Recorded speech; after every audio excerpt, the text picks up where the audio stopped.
President Trump, Meghan and Harry. Harry who? Prince Harry. I want to talk to you about these things. So come and join me on the Templar Report and we'll go through them together. I'll see you there on the Templar Report.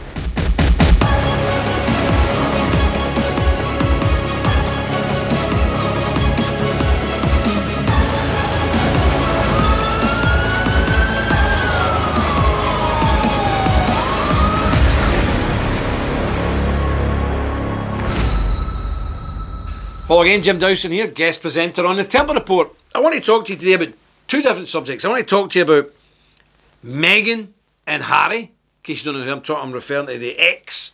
What was his title? He's a prince anyway. Lady Diana's son, Prince Harry. Sussex or where is he? Somewhere like that, I can't remember. And Meghan, his American actress wife, who nobody in Britain likes. We can't stand her.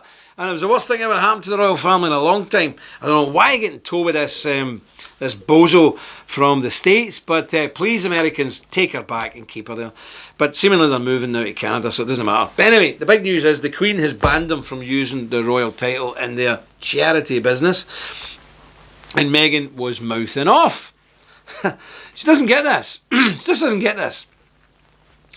The Queen, Her Majesty, Her Gracious and Most Britannic Majesty, Queen Elizabeth II, who is our monarch and also the monarch of about another almost 100 dominions all over the world, is beloved of the people. Loved of the... I know the Americans, you don't get this. You think, why are you going to overthrow the monarchy? Because we don't want to overthrow the monarchy. We love them. We go to war and we die for them in our millions. So you don't come to our country and start arguing with our Majesty, our gracious Queen. How dare you? How dare this woman do this? And she starts getting lippy with a monarch. It's unbelievable. And it's upset everybody. And everybody cannot stand this wretched woman. And she's also destroyed Harry's relationship with his granny, the Queen. And it's unnecessary because what you've got here is a spoilt brat of a woman from America. I'm not saying that's why she's a spoiled brat. I mean, I don't think she is American, if you know what I mean. But she came from Hollywood. Me. A narcissist. Spoilt brat. She's married into the British royalty and then tried to tell the royalty what to do. Well, let me tell you something. Our royalty has survived revolutions, wars, Luftwaffe bombings, assassinations, poisonings, beheadings, shootings, mass battles on the field of honour. This silly woman from Hollywood Hills is not going to upset our monarchy. But it's upsetting us, the people, by her behaviour. She's no decorum, she's no finesse, she's no class. You can have all the money you want, all the talent you want, but if you ain't got class, you ain't got much. And that's an old saying. It's a Yank saying as well. But you know what I mean? Good people of America, this is nothing against you guys. You are lovely people. And I know a lot of you are not into this royalty thing. But we are, and it's our Queen. And it's one step below God for us. You've got to understand this. She's the head of the Church of England. She's not. The Queen is not the head of the Presbyterian Church or any of the Calvinist churches, but she's the head of the Church of England. So she's almost up there with God. She's like the Pope level for the Anglican world, for the English people. I'm not English, as you can probably tell. But it's not good enough. You don't start arguing with somebody like the Queen of England. It's outrageous. So no harm to the American people, but please, can you come and get her or entice her back? Somebody give her a film role in Hollywood. She'll be back like a shot. Somebody give her a wee bit of a part in one of these sitcoms or something. That'll get her back to America, and then keep her there and keep her out of our road. But she's away to Canada now. Best place for her because she's a raging feminist, lefty, liberal, tree-hugging, eco-warrior weirdo. And thank goodness that the Queen, God bless her, has basically kicked her into touch, and she's had nothing to do with her royal family. Queen's a tough old bird, nearly 100 that woman, but I'll tell you, served in the Second World War as well, unlike most of these parasite politicians who criticise her all the time. She was in the war, she was in a uniform, and she lost an uncle. I think it was an uncle, because the Queen Mother lost her brother in the war. So, you know, these people don't deserve to be inflicted by a Hollywood two-bit actress. So that's it. That's what I'm going to say about that. I'll say no more about it, and I want to move on now to President Trump, who I admire also. I don't admire him just as much as I admire Her Majesty Queen Elizabeth, but very close.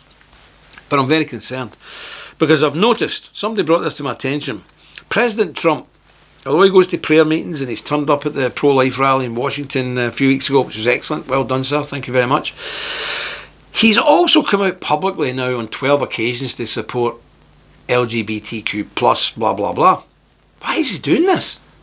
You cannot run with a hare and hunt with the hounds, or whatever the saying goes. You cannot have oil and water mix. It doesn't mix. You can try it, but it won't work. So why is President Trump, why does he feel the need that he's got to, I was going to say bend over backwards to please the gays, but no, I won't say that. But why is he going out on a limb to please this small but very vocal lobby? Does he actually believe what they say, that 10% of the population is gay? Because they're not. Their voting base is very small, and I would say their voting base is probably 95% Democrat anyway. Why do it? So that worries me, because, I've got gay family members. You want to be gay, be gay.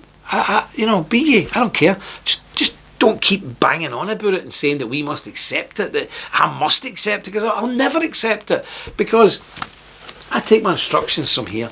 Not even the Queen of England tells me what to think or what I should believe. This book tells me. And thank goodness the Queen of England reads this book avidly. So this is it. So President Trump cannot play two sides of the fence here. He's really got to be in one camp or the other. And I think by coming out 12 times now, very publicly and very vociferously, supporting the LGBTQ movement is not good, because we know the damage that this movement is actually doing to the fabric of society, in my opinion, and many other people's opinion. There's a lot of very nice, decent gay people about. Of that, there is no doubt. But the general tone and the general erosion of the nuclear family and the family values and the Judeo-Christian family setup is suffering. And he knows that. Everybody knows that. So why come out on 12 occasions very publicly and support something that he sees is doing a lot of damage? I don't know the answer. But anyway, the primaries are coming nearly coming to a close, and it does look increasingly likely that mad Bernie Sanders is going to be the Democrats' candidate. Fantastic.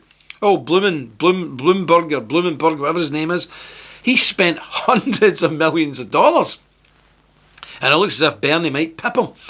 So I think that's good, because Bernie Sanders is as mad as a hatter. He's like our Jeremy Corbyn. He's like an aged Fidel Castro without the charm and without the pizzazz, because Castro had some pizzazz about him, didn't he really? He really had something about him.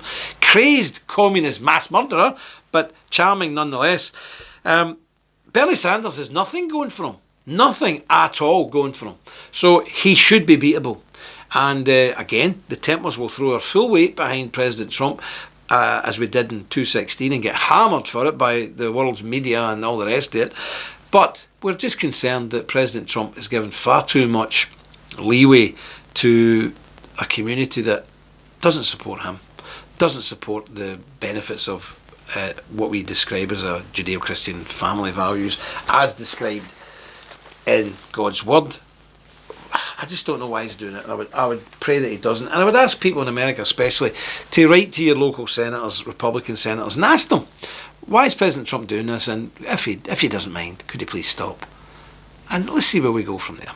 Anyway, that's all from me in the Templar Report. I hope you have the rest of the week a very good and very pleasant week, and a very safe week. And remember, stick close to God. You won't go far wrong. I'll see you again on the Templar Report. The threat is real, and we are on the front line.